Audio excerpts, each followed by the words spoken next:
Yo, what's good, YouTube? This is Jay from TNJ. Looking at the yearly awards, Sam Darnold brings home the Maxwell for USC. He actually stays for 3 years. He was actually eligible to go to the draft after the first season. So Stidham wins the Walter Camp. But look at the Bednarik. Marcelino Ball brings it home. He had a monster season on defense. He was all over the field. Sacks, forced fumbles, interceptions, touchdowns, you name it.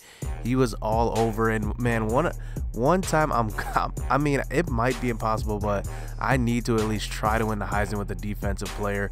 The Nagurski, Carter from Florida wins that one. Sam Darnold brings home the O'Brien, the Walker Award. Devontae Williams finishes fourth. He finished with 13 touchdowns, over 1,000 yards rushing. If we look at all his stats, he kind of had a down year a little bit. I mean, look at that, 500 less yards, but I mean, look at his average yards per rush, 6.3, which is up significantly. I mean, a half a yard is actually a lot. It may not look like a lot, but it's actually a lot. 90 yards rushing per game. The touchdowns were down, but that's mainly because we were splitting time with Paul Stone most of the year, and it kind of didn't work to my benefit. I mean, I had 3 losses on the year. Contribute that to Devontae Williams not getting the ball as much, and I'm throwing the ball more. But I wanted to open up the offense more, especially with our playmakers here. So Biletnikoff, Ferguson actually finishes 5th. So he is a freshman too, finishing 5th. I mean, that's a big feat here. But look at the guys above him, 90 receptions, 13 touchdowns. He had 56 receptions for 10 touchdowns. But he did have some carries. Look at that. He carried the ball for 223 yards, which is a lot for a receiver. Moving on to the Mackey, NIU's tight end won that one. The Outland Award, Kronk had a pretty good year. I'm expecting him to, remember I tried to convince him last season to come back, and I promised him that he would be a first-round pick, so hopefully he is a first-round pick. The Remington, McCoy out of Florida, and the Lombardi Trophy, Brandon Wilson has a pretty good season. He has 8 sacks, still not up to that double-digit sack mark with either him or Johnson. Maybe Johnson will get double digits, or Brandon Wilson will get double digits in this bowl game. We'll see though. Best linebacker, Richie Simmons brings it home. He had a monster year. He was actually pretty good as a freshman. He had 3 interceptions, and a lot of those interceptions weren't user. They were just him making the interception. So Raekwon Jones actually has a huge year once again. Remember, he was All-American last year. Marcelino Ball brings home the Thrope Award. I had top 3 finishes in that one. And then to round it out, Calvin McDuffie wins the best returner. I think it's pretty easy. I think this is the best, I mean, the easiest award to win, the best returner. So let's just look at who won the Heisman here. So if we go to the Heisman, looks like Stidham won the Heisman. He beat out Sam Darnold. So Stidham is actually a guy that's going to the draft.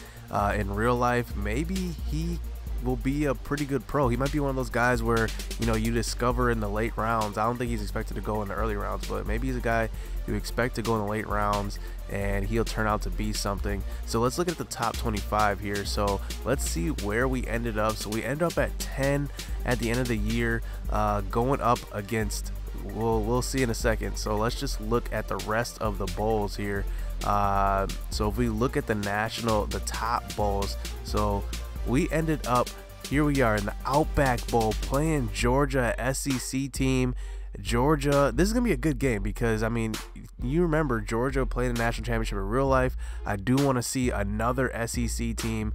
I don't think I played one this season. So looking at the matchup here, I mean, they obviously have the better team. We're still building up here, but we have the better offense. So let's just see how this is gonna go. We force more turnovers. The Rose Bowl is Auburn versus Miami. Auburn finishes number 3. Oklahoma versus Michigan. Michigan actually ends up losing 2 games at the end of the season. Look at this. They lose to Iowa in overtime, and then they lose to Ohio State, who finished number 1. I mean, this is insane. We actually had a chance. If we would have beat Ohio State, we actually had a chance to finish out number 1, because we could have went to that conference championship. You never know, because, man, I mean, just the way that shaped out was crazy. And look at the national championship. Ohio State finishes number 1, USC number 2. What happened to Alabama? So Alabama's 12-1. They must have lost in the SEC Championship, which threw off. Oh no, they lost to.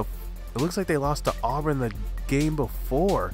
So they lost by 3 points and then won the SEC Championship by a big margin, and they still didn't make it to the national championship. So man, that sucks that they lost late in the year. But let's look at the conference standings to see how everybody ended up. So if we open this here, Ohio State #1, they must have won the Big Ten Championship. Let's check it out. So yeah, it looks like they did. So it looks like they beat us, beat Michigan, then Iowa. So they jumped so many spots to get to the #1 spot. And remember, we actually had them on the ropes. We only lost by 3. But man, they blow out Michigan at home. They were the #1 team at that point. They blow out Michigan, so Ohio State finishes at the top of the conference. And man, we had a chance and we blew it. So man, no more talk, man. Let's just get into this gameplay. Going up against Georgia, SEC. Let's just get it. Let's go.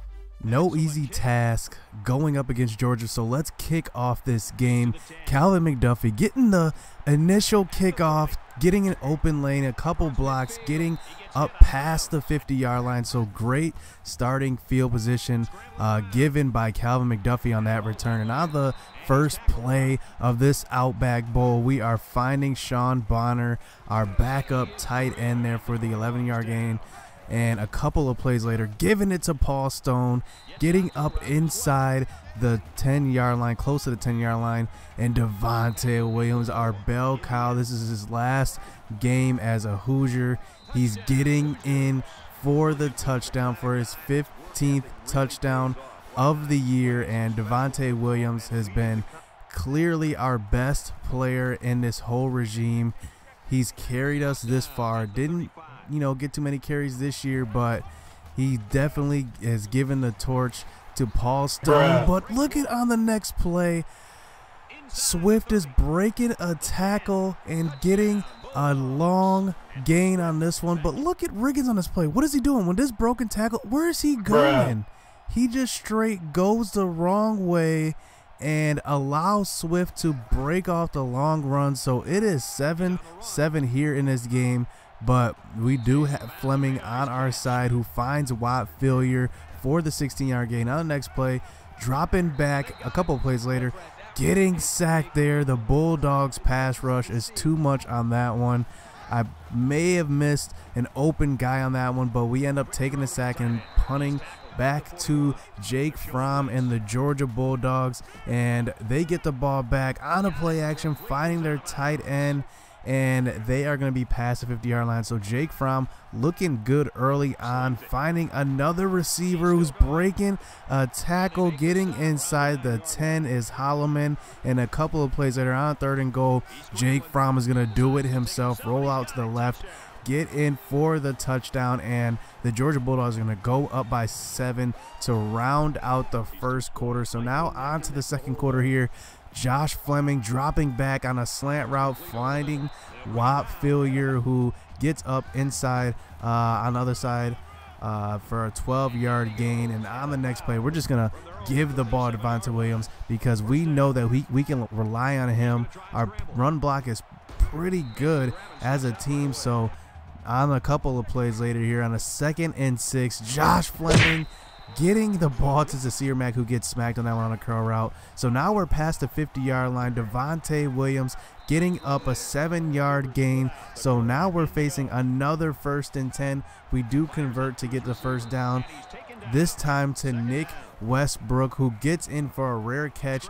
But you know what? He's been pretty good filling in spots and in spurts. And a couple of plays later, Devontae Williams getting inside the goal line, and on the next play, Josh Fleming finishes it off, gets smacked there, but gets in for the touchdown. So this game is tied up at 14 towards the midpoint of the second quarter. 3 minutes left. Gotcha, Jake Fromm's going to attempt to run once again, but this time he's going to get sacked by Brandon Wilson. So on a 3rd and 9, he's going to throw out to the flat, but the receiver steps out of bounds for the 5-yard reception. So they do punt us the ball back. So the Hoosiers on offense, finding Michael Wilson there. And I don't know what Sean Bonner was doing on that, because if he would have kept running and tried to block that last guy, that probably would have broke for a touchdown.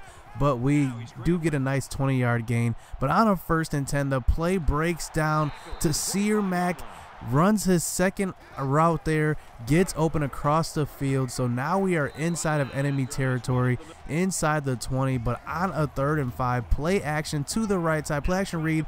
But look at baby Gronk, Joe Richard. He stops running. If he would have kept running, I would have threw it to the sideline. He could have got up for the first down, but instead we settle for the field goal to end the half up by 3.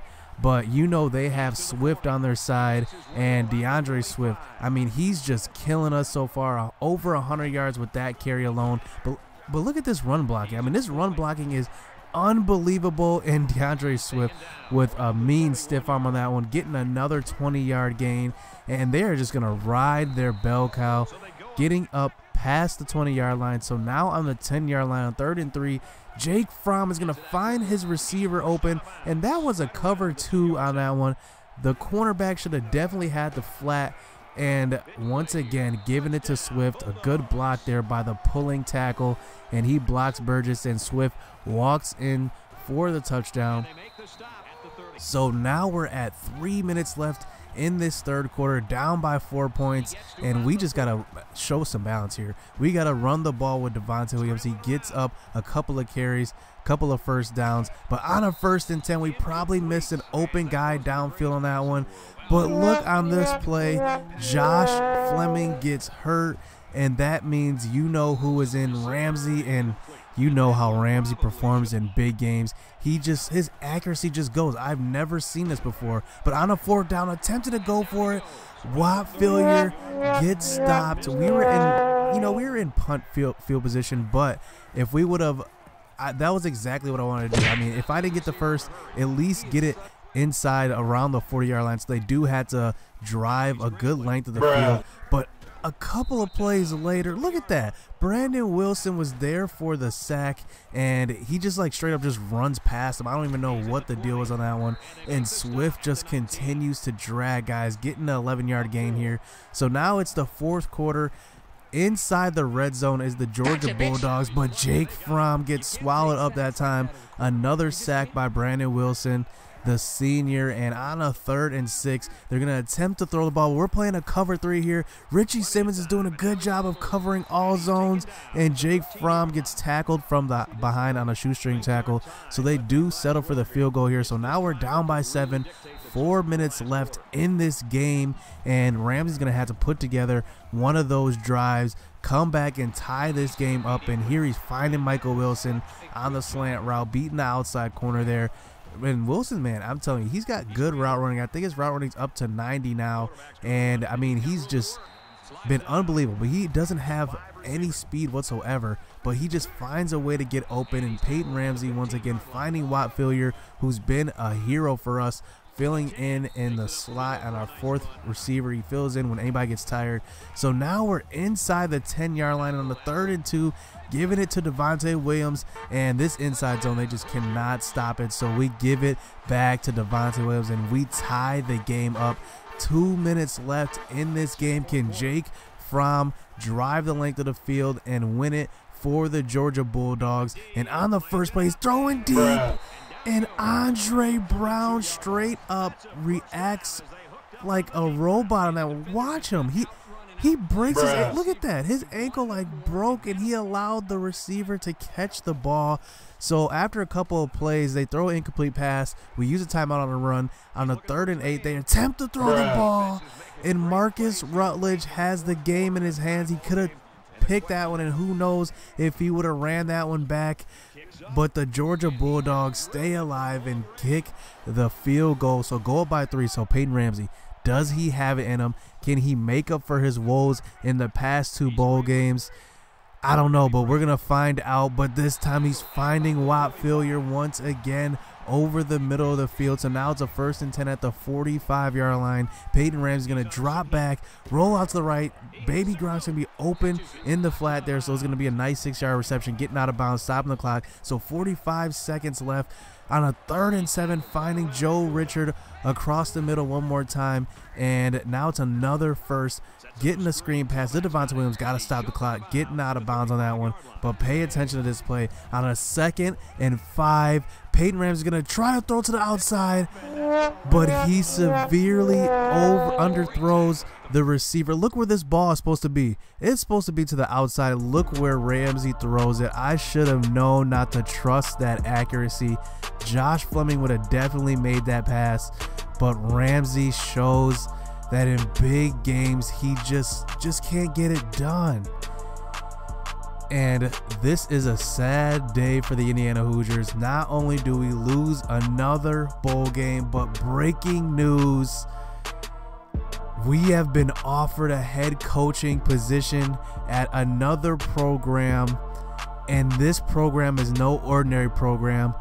We are resurrecting the Marquette Golden Eagles. You guys voted, and the votes came in, and Marquette barely beat out Coastal Carolina.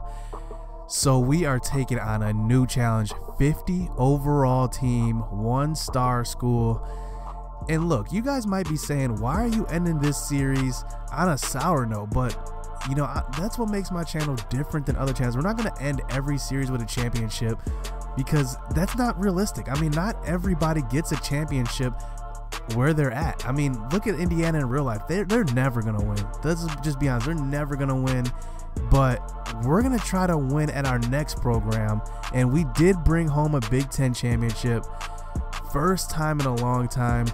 So we did that at least. We did not, you know, accomplish the goal of winning a national championship. But we're going on to a new challenge, building up this 50 overall school, 1-star. Remember, Indiana was a 3-star when we started with them. So building this team up is gonna be even bigger, and I'm gonna need you guys more than ever. I'm gonna look to lean on you guys for decisions for players, who to start, what schemes to run, who to recruit. I mean, this is gonna be very, very interactive. The series is gonna be interactive. I'm gonna need your guys' help a lot. So hit subscribe, hit that like button. This new series kicking off soon, so stay tuned.